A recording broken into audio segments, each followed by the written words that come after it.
Hey guys, welcome to Recovery Car Chats.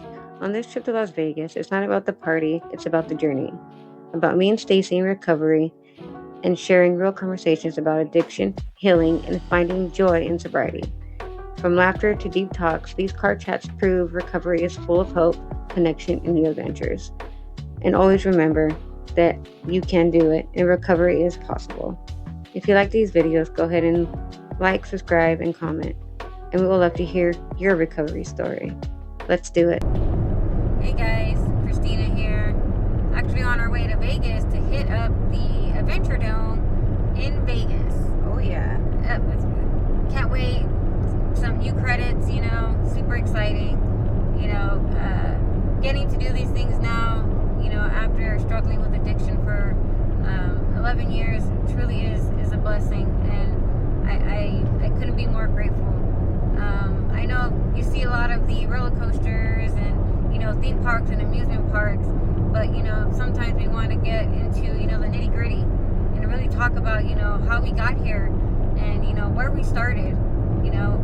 Like I said, we struggled with addiction for 11 years, and it was opiate addiction, and then after being clean from crystal meth for 15 years, I relapsed towards the end of our addiction. And, it got so much worse from there, But, to be honest, it was bad even before that. But we had these blinders on of not thinking we were addicts because we weren't living in the streets, because we weren't shooting up, because we were getting our drugs from a doctor. So we thought that, we had things under control because, yeah, we had jobs, but we would lose them. But we would get another job, houses, same thing, just because we thought we were maintaining a life of some sort, that we weren't addicts, but we were blind. We were blind for so long, right, love? Yeah, it's easy. Obviously as a kid, you mess with weed, you mess with little things like that, alcohol maybe. My first ever experience with the opiate, I had gallstones. I was 21 maybe. Went to the emergency room for gallstones. They gave me medication there, probably like morphine or something like that, and that's all it took for me. I'm neurodivergent. Drugs really don't do to me what they do to everybody else. Christina either, really, so that was the first time ever I was like, okay, let's do this. And I left that hospital that day with a prescription. Gallstones are attack based. It's not like a prolonged thing. But at 21 years old, I walked out of that hospital with a prescription. And from there on, it turned into my head hurts, or her head hurts, and I didn't know what I was handing her. I had no idea. I had no clue. I was actually opposite. I didn't want anything to do with drugs. Alcohol runs in my dad's family. Alcoholism runs in his family, and my mom kept alcohol out of our house. I didn't grow up with that stuff, so I was completely anti-drugs. And it's very easy when you're getting your drugs handed to you by a doctor, a medical doctor, that's telling you need these things, to take them. And I didn't know the dangers. I gave them to her, and it started really slow. When would you say that it turned from just a casual, like, we're doing this every once in a while thing, to where it really started to become a problem? I hate saying this, and it truly makes me feel like kind of like a piece of crap. My mom had cancer, and towards the end of her life, she came to move in with us, and she was put on hospice. And when she was put on hospice, she got unlimited supplies of pain medication. So she got put on all this pain medication, and she was given whatever she wanted. So what we would do is basically separate what she needed. We kind of knew exactly how much she took each month or each week, and got her stuff, and then took whatever was left over, which we would tell the doctor that she needed more medication. So every week she got a prescription, of 100 of this, and 90 of this, and 60 of this. insane amount. Insane amount Insane. Of medication. This woman's dying. Yeah. Think of it, And- insane amounts. Yeah.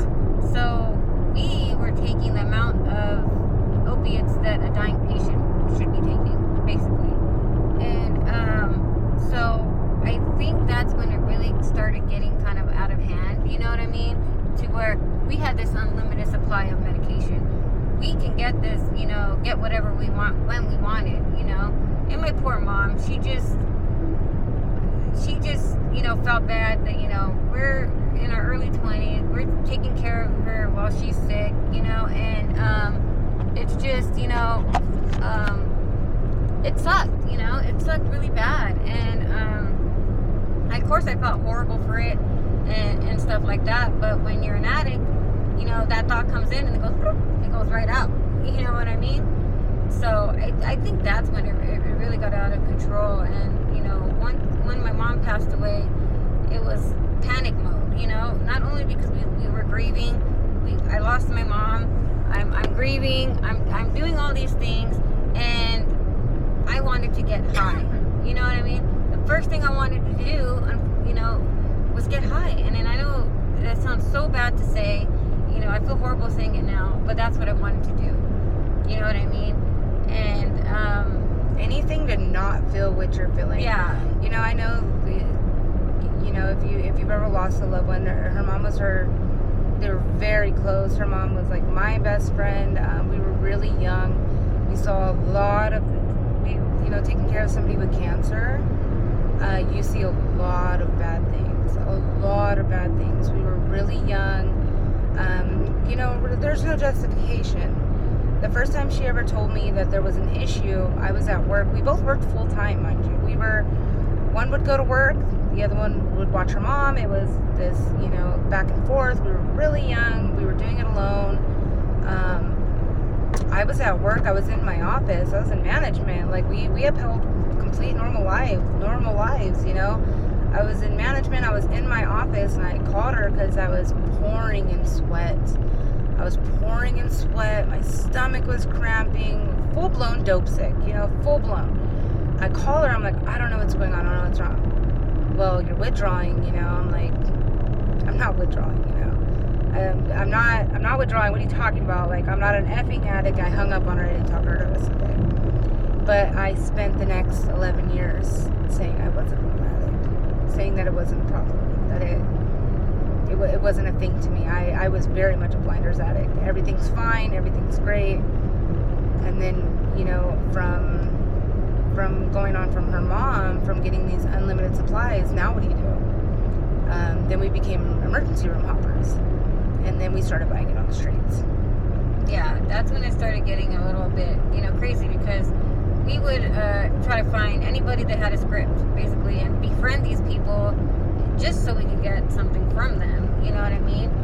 Typical addict behavior, of course. You use somebody, get what you want, and then throw them to the curb when they don't have what you want anymore, basically, you know. But again, like you said, we convinced ourselves that we weren't addicts.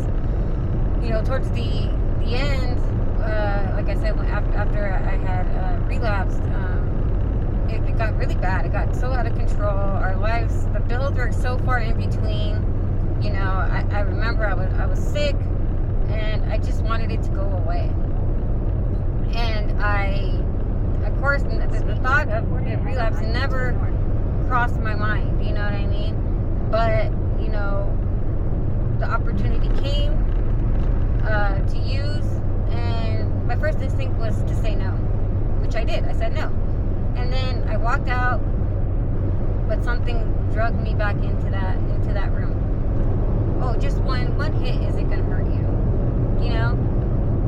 And that one hit turned into a whole full-blown addiction to something else, you know? And I remember the day, you know, that I woke up one morning and I looked myself in the mirror and I didn't recognize the woman looking back at me. I hadn't looked in the mirror in a very long time, and the person looking back at me wasn't the woman my mother raised, or the woman my dad raised, or, you know, the woman that my wife married, or the aunt that my niece and my nephews knew.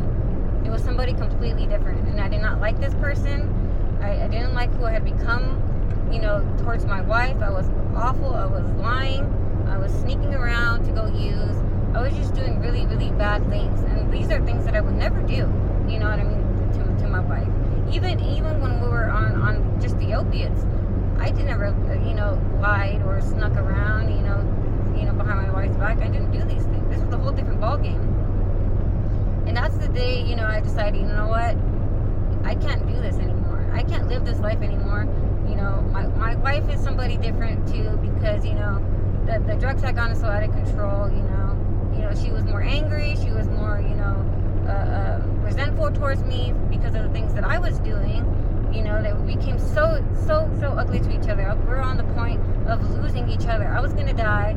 She was gonna die. And there was a point where I was like, addiction had taken so much from me. Homes, jobs, cars, pets, everything. But it wasn't gonna take her. You know what I mean? And I wasn't gonna let it take me from her. So that's the day I decided, you know what, I'm gonna start calling around, see what I could do. At that point, Stacy was so scared of what was happening that, she got a little mad, but it was just like, it wasn't that she didn't want to do it, it was that she was terrified, and so was I. I was petrified, you know what I mean? I was so scared of how do I live life without using, because this is all I've known for 11 years.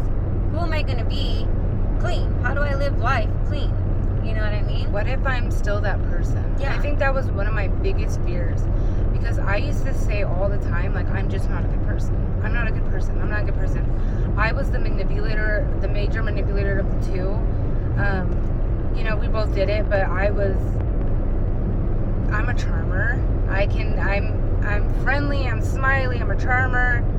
I can be anything you need me to be, I can be anything you want me to be. So I was the one that lured people in. It was just, I just did not think I was a good human. And what if you get off the drugs?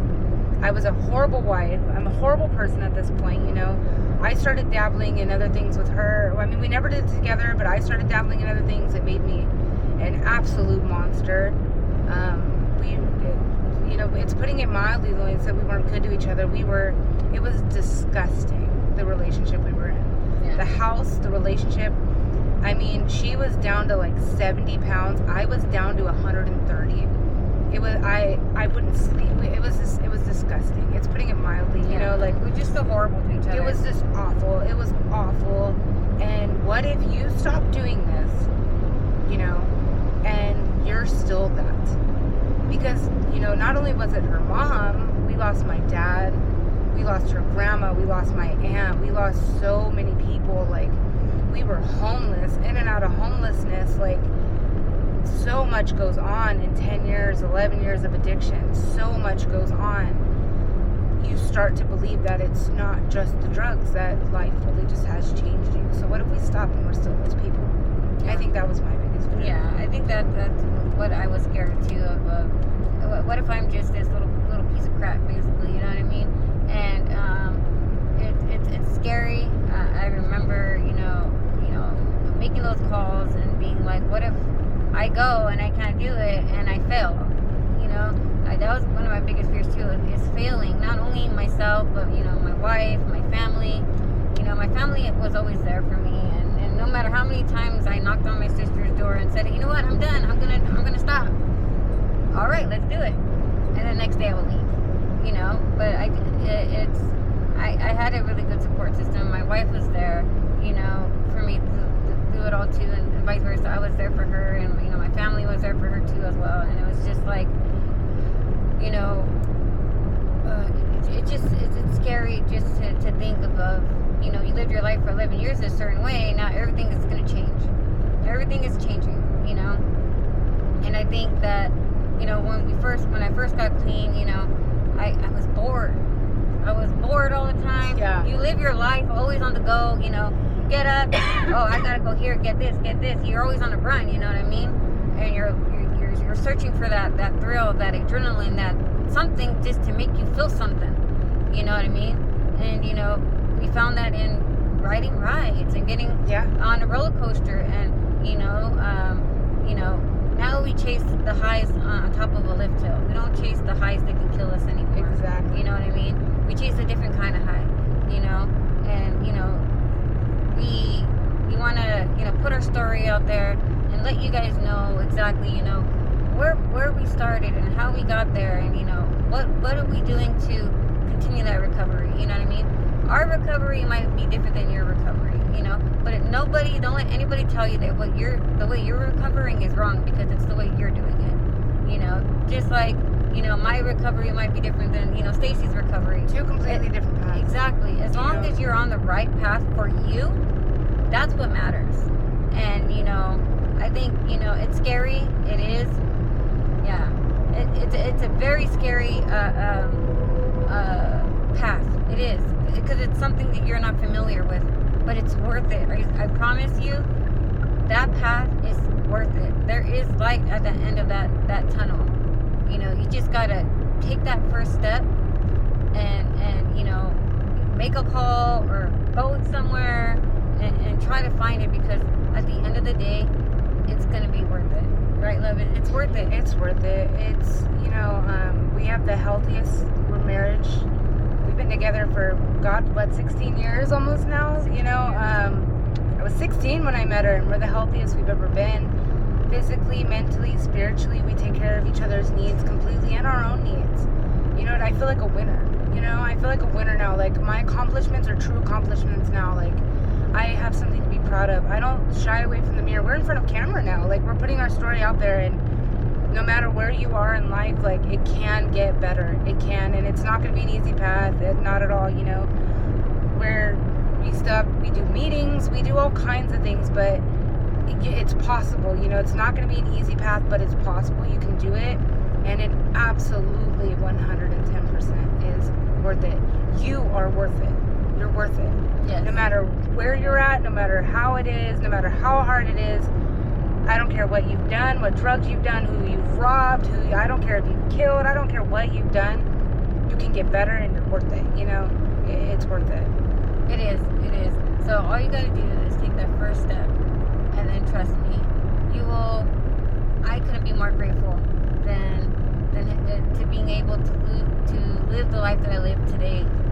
Truly, I get to go out, I get to go to these theme parks, or I get to go to Vegas, you know what I mean? Because we got better, because we found recovery. And that's the thing, is that you can get clean, but you have to have recovery too, you know? So, you know, we just wanted to, you know, come on here and get a little bit more deep into, you know, where we came from and stuff like that. There's going to be more, you know, chats coming to get more into depths of this of our addiction, and maybe tell a little story here and there, you know, what addiction did and what it made us do, you know. But, you know, guys, as Stacy said, you know, it gets better. It does get better. Just take that first step, and again, I promise you, it's worth it. But you know what, guys, as always, you know, we thank you. If you want to hear more of our story, you know, like, subscribe, all that good stuff, you know. Write us if you need to reach out to somebody, if you need help. We have that information. Mm-hmm. You just need to talk. You have suggestions. We love that. We're just starting out, but we appreciate you watching. Exactly. Thank you guys so much. And as always, it's the thrills without the pills.